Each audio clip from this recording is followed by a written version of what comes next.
Welcome back to Behind the Caution Tape. I'm your host, CrashLit, and before we get into everything going on, I need to say a big congratulations to USC women's basketball for winning the Big Ten title on Saturday night at Pauley Pavilion against rival UCLA. It was such a thrilling game. We will get into it later, but had to start off the episode with a big congratulations to that team. They have worked so hard.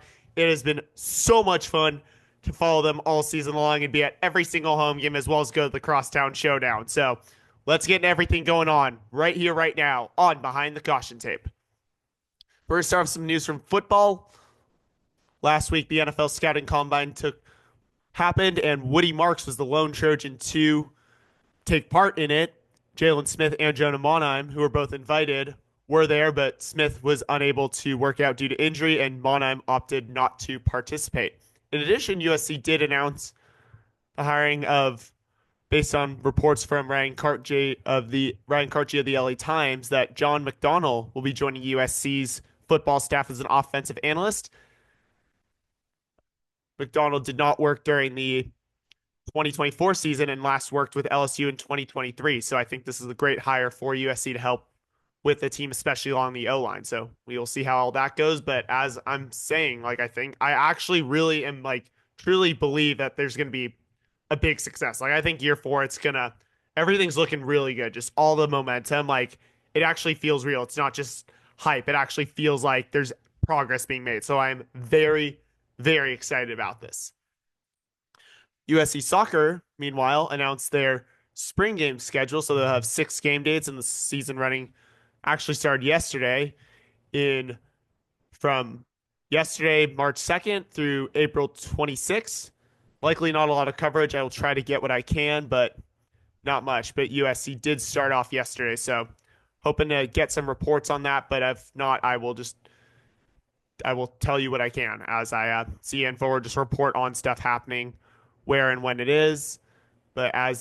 But definitely it's exciting to see it, especially as the team's getting back into is going to be back on campus. I think next in time for the fall season, so it should be really exciting to follow this team. And yeah, their spring game schedule yesterday played San Diego Wave FC and Cal State Fullerton in a game that was closed to the public. In games that were closed to the public, they'll next face Angel City FC, but that's also closed to the public. So I will keep you updated on all that and what they are up to throughout the spring season.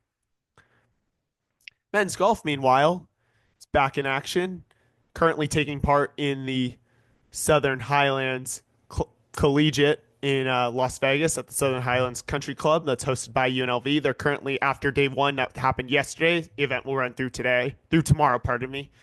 USC sits tied in 10th place out of 15 teams. Auburn is currently the leader with 1 under par, 287 total score. USC is 19 over par, 307 total score. USC's lineup is Gavin Aurelia, Antonio Seifa, Jaden Dumdumava, Jack Jurge, and Jack Buchanan. So best luck to them this week through the remainder of the competition. Women's golf, meanwhile, is currently taking part in the Julie Inkster at Meadow Club Invitational. That is hosted by San Francisco up in the Bay. So good luck to them today and tomorrow. And the lineup is Catherine Park, Jasmine Koo, Bailey Shoemaker, Cindy Koo, and Kylie Chong. Track and field, meanwhile, getting close to the end of indoor season. Took part in the Big Ten Indoor Championships in Indianapolis from February 28th through March 1st. Men came in second overall, 99.5 points. They almost had it, but because the 4x400 team was disqualified, it bumped them back into second place. So tough there, but definitely still a lot to be excited for heading into the NCAA Nationals. Women, meanwhile, finished third overall, 76 points. The Trojans took home 8 individual events. Congrats to all Trojans earning all Big Ten honors with Yasani Carter, Diaz DeFran, Yemi John, Christian M. Mallard, Temi Ojara, and Madison White. And on the women's side and on the men's side was Johnny Brackens Jr., William Jones, J.C. Stevenson. And then Brianna Shelby made the women's all Big Ten freshman team. So up next for them is the indoor championships from March 14th through 15th in Virginia Beach. So I'll bring you more coverage of that as it gets closer. Swim and dive, meanwhile, just for the men's, had took part in the Big Ten championships in Minneapolis last week. They finished fourth with 878 points, and the 800-yard freestyle relay team won of Luke Maurer, Oliver Sagard Anderson, Ben Dillard, and Christoph Chmielewski. So congrats to them on winning that, and congrats also to Moritz Wesseman for winning the 3-meter dive championship. So up next for both teams with the divers will be the NCAA Zone E diving championships from March 10th through 12th in Federal Way, Washington. Rowing, meanwhile, is back in action this weekend, and they will host UCLA at the Port of LA with a start time of 8:40 a.m. on Saturday. And it should be a very fun and exciting dual meet. And I can really talk about this because a few weeks ago, I actually went to one of their practices. I got connected with a recruit and met head coach Kelsey Shadoin, and she invited me to join them on the water for practice. And it was just a really fun. They actually invited me in the boat. You should go check out. There's a reel on my Instagram, so go check that out. It was a really fun time, and I think it just shows how much heart, and it was really exciting as you see how hard this team works, and just I'm really excited for this meet. They're really hyping it up, so definitely make it down if you can, and I'm really excited to see them go against UCLA. Obviously, just games against sporting events against UCLA are just the best, so it's always just fun for sure. So always fours down on that. Like I said, it's just fun. So I'm really excited for this rowing meet, and I got to go out and support, especially after, they had me at practice and everything. It was just, they're so welcoming, so kind, and just that team they're all just such great people. So you should really come out and support them if you got the time on Saturday morning.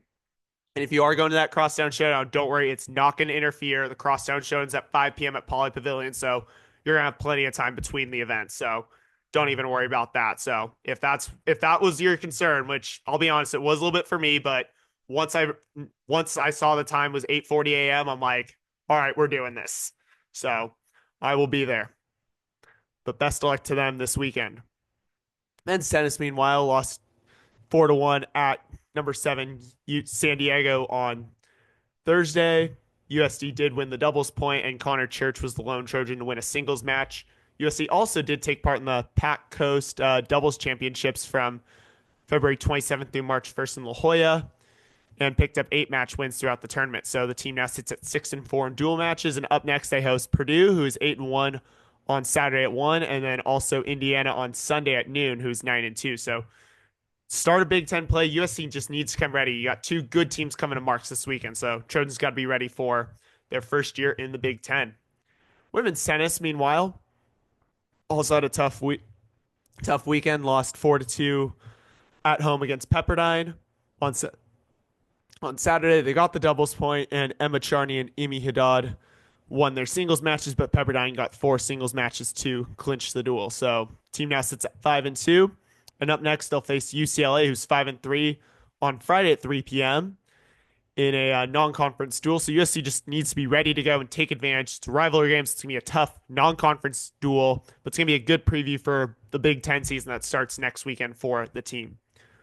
Women's water polo is now 16-1 the year, sitting at number 2 in the country. They did drop after the loss and took part in the Convergence tournament in Claremont, hosted by Pomona Pitzer. USC beat the host Sage Hens 20-7, and also Marist 19-10 on Saturday. So against the Sage Hens, Tilly Kearns and Megan McInnick each led with 3 goals against the Sage Hens, and then Maggie Johnson led with 4 against the Red Foxes. So USC just started strong against Pomona Pitzer and just didn't let them in it at all. And then just were able to solidify that one. And then also a strong second quarter against Marist to really solidify USC's win against the Red Foxes. And also big congratulations to Tilly Kearns now being at number 5 all-time on the goal leaders list. So really excited to see her progress. Her career has just been so cool to follow, especially after just going to the Olympics and winning silver with Australia. And then also just even talking when I interviewed Justin Beedich, USC football and current Rams offensive lineman, her boyfriend, who just talked about how exciting it was to kind of follow her career, especially, coming back to games, specifically water polo, to support her. So really cool just to follow her journey. It's been really cool. I really am trying hard to get her on the podcast at some point this season, at some point this year. But up next for the team, USC will host Indiana, who is 12-4 off to a really good start on Saturday at 1 p.m. They'll be their MPSF opener. So it should be a good game to see USC just start off conference play strong. If you can't make it, watch out overnight.com. That's with no I. But really, it's going to just be a great matchup for them to really see where they're at, and I'm really excited to see it, especially because I know one of the players on the water polo team at IU, so really excited for it. It's gonna be a great game, but definitely looking forward to seeing how this team keeps going. USC lacrosse continue to stay strong. They beat Arizona State 16-14 at Dignity Health Sports Park on last week. On Monday, they won 16-14 and then won 21-14 against San Diego State. So two big wins for the Trojans, especially with how after that tough opening loss, they've really rebounded well to win five straight now. So really impressed with how they've been playing. So, but Maddie Dora, Emma Bunting, and Kaylee Fravor each had 3 goals against ASU, and then Dora led with 5 goals against San Diego State. So against Sun Devils, it was a really back and forth game that was tight pretty much the whole time between USC and ASU, but Trojans found a way to win. And against the Aztecs, they scored first, but USC had multiple big scorers take control, and then were able to hold on and lead for most of the game. So USC currently stay at number 22 in the country at 5-1, likely to move up a few spots. Up next, they will host St. Joseph's, who's 1-5 at Dignity Health Sports Park tomorrow at 1 p.m. You can watch it on Big Ten Plus if you can't make it. It's really one thing that is tough about this team, especially being off campus. They're playing a lot of games during the week at like not great times, especially because then it makes it tougher for especially students like myself to make it down there when we got class and can't miss that, unfortunately.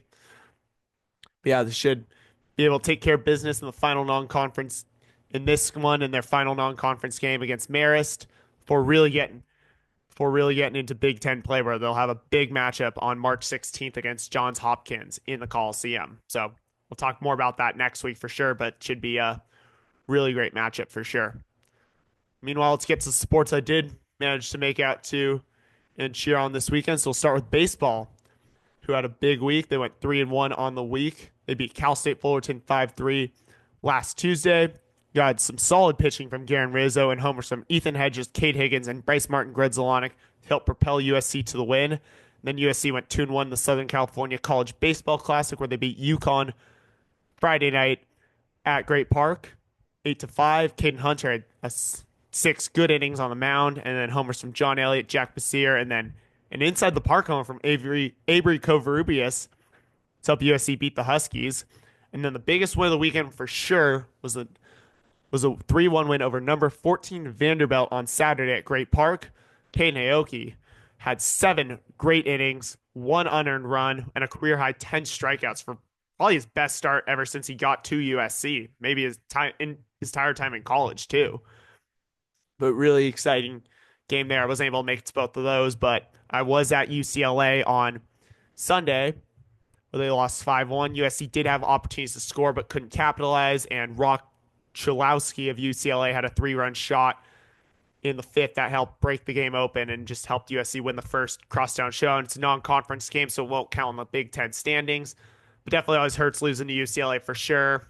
But I'm confident this team will bounce back, and I am still very excited for the crosstown showdown series at Great Park at the start of May. That's going to be USC will host that, so I think that's going to be a great series. So I'm really excited for that. But I think it's just definitely tough to lose that one. But USC still off to an amazing start. They're 9-2. It's best start I think they've had since Andy Stankiewicz got here. And up next, they got some big games this week with UC Santa Barbara, who is 9-2 on the year, coming. So USC will host them at LMU's Page Stadium on tomorrow night at 6 p.m. And then they'll face Oregon for 3 games from Friday through Sunday, with starts at 6:30 on Friday, 2 on Saturday, and 1 on Sunday at Great Park. Oregon is 10-2 on the year, so these are just 4 really big games, 2 good teams. It's gonna be. I'm really excited for a lot of these games. You can watch all of them on the Big Ten Plus. So 2 good opponents coming to town. Good opportunities to get good wins to help bolster the resume, and also just Big Ten debut this weekend versus the Ducks. And I mean, it is kind of funny that it's happening against a former Pac-12 school, but still really excited. Oregon's and UC Santa Barbara always usually have good teams. So really excited to see these great games coming up this week. Beach volleyball, meanwhile, staying hot and went 4-0 and co-hosted the Battle for Los Angeles. On Friday, they beat Concordia and Pepperdine, both with the scores of 5-0, so got sweeps. And then on Saturday, beat number 16 Washington and number 8 Long Beach State. Both of those duels going in favor of the Trojans 4-1. And impressed with how all the courts played and competed, especially on day two against stiffer competition when you saw some really tough duels where just especially the Beach and the Huskies really pushing the Trojans into that third set. And you just saw these teams really just stand tall and really play really well. So it was a really great 2 days of competition for the team. And it's a bummer that it was already their senior day, especially with how quick the season. That was their only time at playing at home in front of fans at Merle Norman. They will be playing in Orange County and nearby and in Huntington like later this year, but still just the one time to get them truly on home sand is definitely an opportunity you couldn't pass up. So that's why I had to make down all four. CSC at 8-2, likely to hold their place in the rankings. And then this week, they'll be taking part in the MPSF Midseason Rumble. They'll be hosted up at Stanford and Palo Alto on Friday and Saturday. So on Friday, they'll take on Grand Canyon, who's off to a 7-1 start at 8 a.m. And then Cal, who's also 7-1 at noon. And then on Saturday, they'll face Oregon, who's 3-4 at 10 a.m. And then close it out by facing host Stanford, who's 7-3 at 2 p.m. All games are watchable on Big Ten Plus. And I think it's a good opportunity to get familiar with the conference opponents. I mean, USC knows all of them pretty much except for Grand Canyon, who is new to the MPSF. MPSF did kind of form out of a lot of the teams previously in the Pac-12. The only three that didn't join were Arizona, Arizona State, and Utah, who joined the Big 12 as that conference is now sponsoring beach volleyball. But really excited to see how just this MPSF goes because a lot of familiar teams, but still great competition in this conference. Probably still the best conference. It's going to get better, especially I think next year with a few. I think it's Texas, South Carolina, LSU, and Florida State all joining it for beach volleyball. So it's going to be a really good conference. I'm excited to see play over the next couple of years, with especially as all the realignment stuff is still sorting itself out. But yeah, and obviously really excited to see how all these pairs play well together. I think you saw really some pairs play well. I think Madison White and Zoe Henson played well together, but also, as I've learned, head coach Dane Blanton is not afraid to make adjustments. I've said this a lot. He's not afraid to do it, and that is pretty much according to anyone who's followed this team. Like I've talked to players, I've talked to parents, and it's like sometimes they just don't. It's just pretty much it's just he's not afraid to make the adjustments that he sees will help the team as a whole. And I think that's what makes him such a great coach and him just knowing how to make those adjustments. I think, like I've talked about when I interviewed Ashley Pater and she talked about playing with three partners throughout her freshman season last year, it was just evident that it was really just because of his willingness to make adjustments. It's just that's what I think makes him such a good coach. He knows kind of who will pair well with each other. So really excited to see how this team does this weekend. Move on to men's volleyball, so indoors now, who went 2-0 this week after sweeping Vanguard first on the road on Wednesday night in Costa Mesa, and then at Galen Center on Friday night. I was actually courtside for it, so thank you to Virginia Fam and the entire USC men's volleyball program for 4 courtside seats. My friends and I had a blast there. But obviously, let's get to the action. So Dylan Klein led with kills both nights. He had 14 on Wednesday and 11 on Friday. And in both matches, Vanguard played a couple of sets close and were in control for a couple of them. But UFC was able to win those and cruise in kind of the others. So overall, is I think really solid start to MPSF play. But really excited. I think this next weekend is going to be telling on how USC does when they face BYU this weekend when they head to Provo, actually. So really big games there. BYU number 6 in the country right now. And the Cougars doing clearly really well. So they face them Friday and Saturday. Both matches will be on Big Ten Plus and start at 7 p.m. So USC just needs to come ready to play. And it's going to, competition's only going to get better as USC gets deeper into conference play. So like I said, both matches on Big Ten Plus. First serve is at 7 p.m. So 2 big opportunities for the Trojans to move to 4-0 in conference play and continue to play strong. So really excited for them. Let's now move to basketball. Start with the men's team who had tough week. They're currently on a 5-game losing streak, but had a couple tough losses this week. Lost 87 to 82 against Ohio State at home on Wednesday, and then lost 82 to 61 at Oregon on Saturday. So Wesley Yates III will start the Buck game against the Buckeyes at Galen. Led with Wesley Yates III, pardon me, led with 27 points against the Buckeyes. But USC just fell behind early in the first half, and despite a strong comeback in the second half, it just wasn't enough to complete the comeback. And that's just been a story this year. USC can play really well at times, but if you just find yourself in too deep of a hole, it's just not. It's just hard to come back from that. And it's never the mistakes at the end of the game, which there were obviously some. Obviously, like when everything has to go perfect, there's always going to be mistakes, but it's never the mistakes at the end. It's a cumulative up of mistakes throughout the game that have been costing the Trojans. But confident they'll rebound. But still, they had a tough game also against Oregon when Rashawn Agee led with 29 points and he returned to the starting lineup, replacing Josh Cohen in the kind of center spot. And USC started strong, but cooled off and then fell apart down the stretch. So, tough week for the Trojans. So USC is now 14-15 overall and 6-12 in Big Ten play, tied 15th in the Big Ten standings. If things were to end today, they would get in over Iowa, who also has a 6-12 Big Ten mark due to the fact that the Trojans own the head-to-head. But USC does need to get a couple wins to try to ensure their spot in the Big Ten tournament, especially games this week. So especially the game Wednesday night against Washington, who's probably the worst team in the conference right now. 13-16 overall, 4-14 overall, or 13-16 overall, 4-14 in Big Ten. That game will be at 7:30 on Big Ten Network on Wednesday night.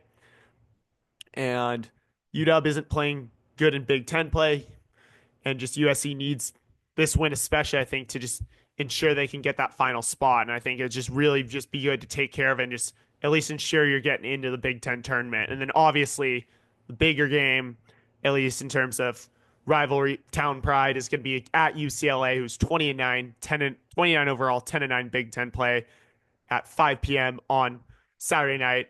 And that game will be on Fox. So, like I said, UW isn't playing good, but UCLA is playing quite well. USC needs both these wins to have momentum. I think they just need one, if I'm looking at, due to having the tiebreak over Iowa, so they can get into the Big Ten tournament that way. But you still want to win both and just have momentum and try to give yourself the best possible seeding going into the Big Ten tournament, especially because you are going to have to play 5 games in 5 days in order to make March Madness. And just only a top 15 make it, so USC just wants to just get this settled and just make sure their ends. But as for the UCLA game, I think that's going to be a great game. Obviously, the rivalry games are always big. And I'm still thinking back to last year when USC, even though they were struggling, they went into Pauley and just took care of business against the Bruins. It was really satisfying just watching the fans leave and kind of going down and celebrating with the team. So USC is going to need all the support they can get. So just make sure to get to Pauley if you can. And boo the traitorous Kobe Johnson. Like I've said before, I do not blame him for going to UCLA. He had to make the decision that was best for him, but he went to the dark side, so he deserves boos. And USC obviously showed out and made sure he knew he's no longer welcome at Galen, but it's got to stay that way. Make sure we know that we hate him now for his traitorous moves. But yeah, like I said, it's definitely, obviously, a lot of it is going to be looking to next year. I think big guys to keep are going to be Wesley Yates and Desmond Claude with how well they've played.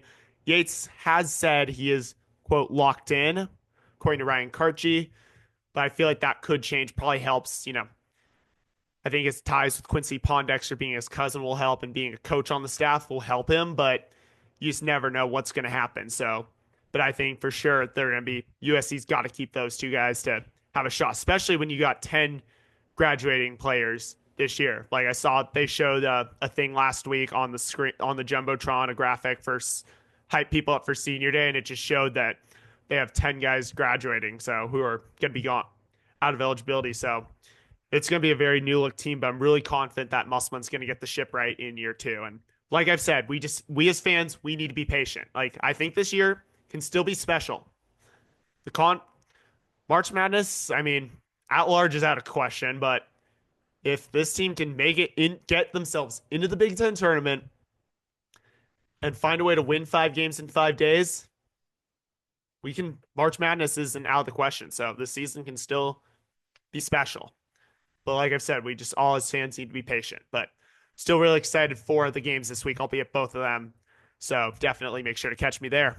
And finally, let's move on to women's basketball. So before I talk about the UCLA game, Big Ten did announce that the Northwestern's games against both USC and UCLA here that were supposed to be in January will be counted as forfeit wins for the Trojans and Bruins and forfeit losses for the Wildcats and USC. So that puts USC now at so that will count as a conference win, but not an overall win. So USC did head into the so USC did finish the year now 26-2 overall, 17-1 Big Ten. So that does factor in that for seeding purposes for the Big Ten. But and USC did come in number 3 overall in the latest reveal by the March Madness selection committee, but that is definitely going to change, especially after how the Trojans handled their business against the Bruins on Saturday. So let's get into that right now because that was definitely the highlight of the week. Like, I am still hyping over it. Like, I don't know if any of you followed me on Instagram. Like, I woke up and I think I kept just posting stuff all day about it, hyping it up. And I think at one point I was just like, sorry, I'm just like, no, I'm not shutting up about this. Like, that's just literally what I put because I knew I wasn't. You know, we got to hate on them Bruins when we win. So had to do it. But a great 80-67 win at number 2 UCLA on Saturday night in front of a sold out Poly Pavilion. One of the few friends, my parents came, so it was just great environment. Saw a bunch of Trojan fans there, so it's just really cool to see the Trojan family pull up. And Juju Watkins leading with 30 points against the Bruins.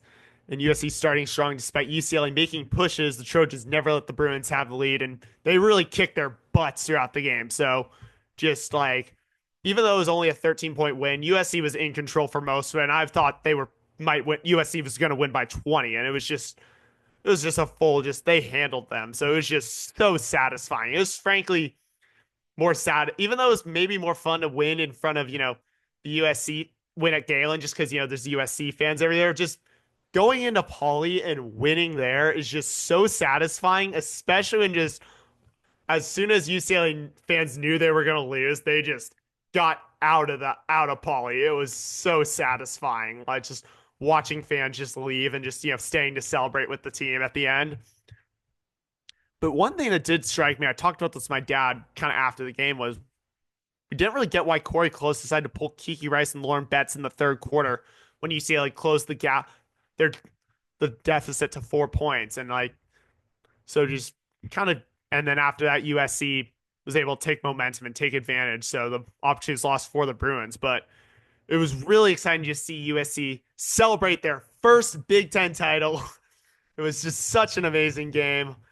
Cheryl and Reggie Miller were there. It was great to see them. Obviously, Reggie obviously being a Bruin, Cheryl being a Trojan. That was great to see, obviously. And then one thing also that caught my eye was Juju Watkins said she was just motivated more after she airballed in the UCLA student section, kept giving her reminding her, she's like, yeah, that just fueled me. Which, I mean, of course it does. But yeah, it's just so great. And Juju got named the Athletics National Player of the Year. Absolutely deserved. I mean, how do you not give her that award? Like, and obviously it was just such a great time to just see the team celebrate. Got to stay around afterwards, chat with a few players, and just celebrate with my parents and my friends. So it was just such a great game and so satisfying to get to witness another Big Ten title. It's the second time we've gotten to witness USC win a Big Ten title in their first since 1994. With the win, USC now number 2 in the nation. Texas didn't lose. And then they have a close game versus Mississippi State, but come on. How do you not put USC number 1 in the country? Like, I'm a little mind blown by it. Like, come on. Like, Texas almost lost to Mississippi State. Come on. How do you not? I mean, Texas is a good team. I'm no disrespect to Texas, obviously, but how do you not put them number 1? Put them number 1. Put USC number 1. But you know what? Doesn't matter. We'll see what happens. You could still get the number 1 overall seed in March Madness with the Big Ten tournaments coming up. So USC now 26-2 overall, 17-1 Big Ten play.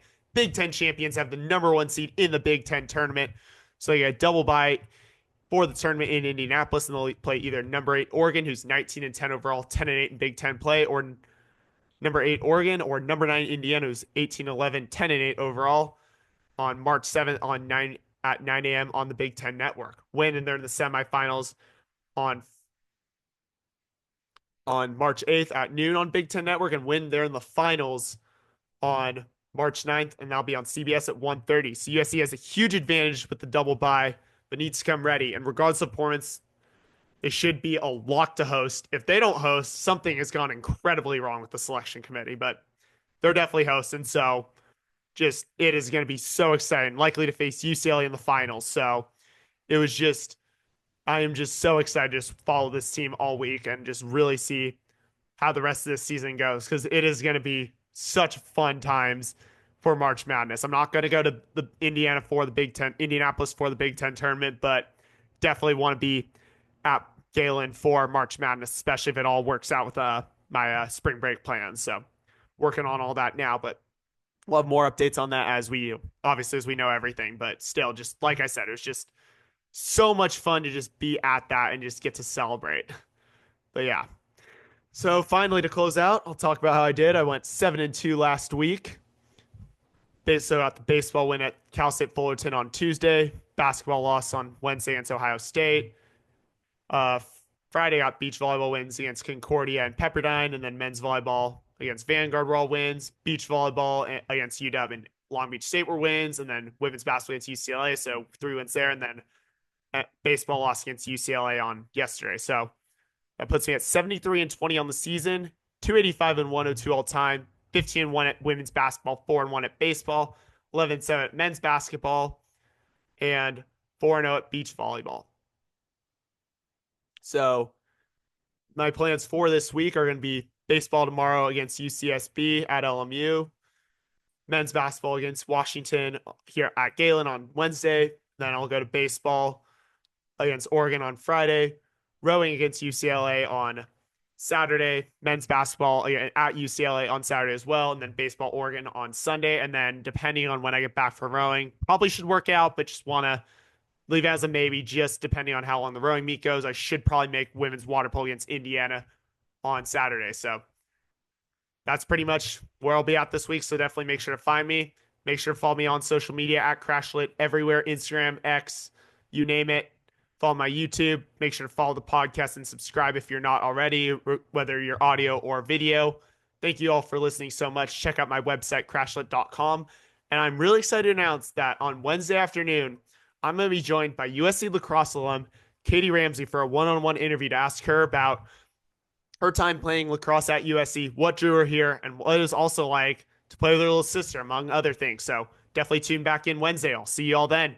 Thank you again for tuning in to Behind the Kosh Tape. It means the world to me that all of you are supporting me. It's been an absolute blast to be doing this every week for you. And fight on.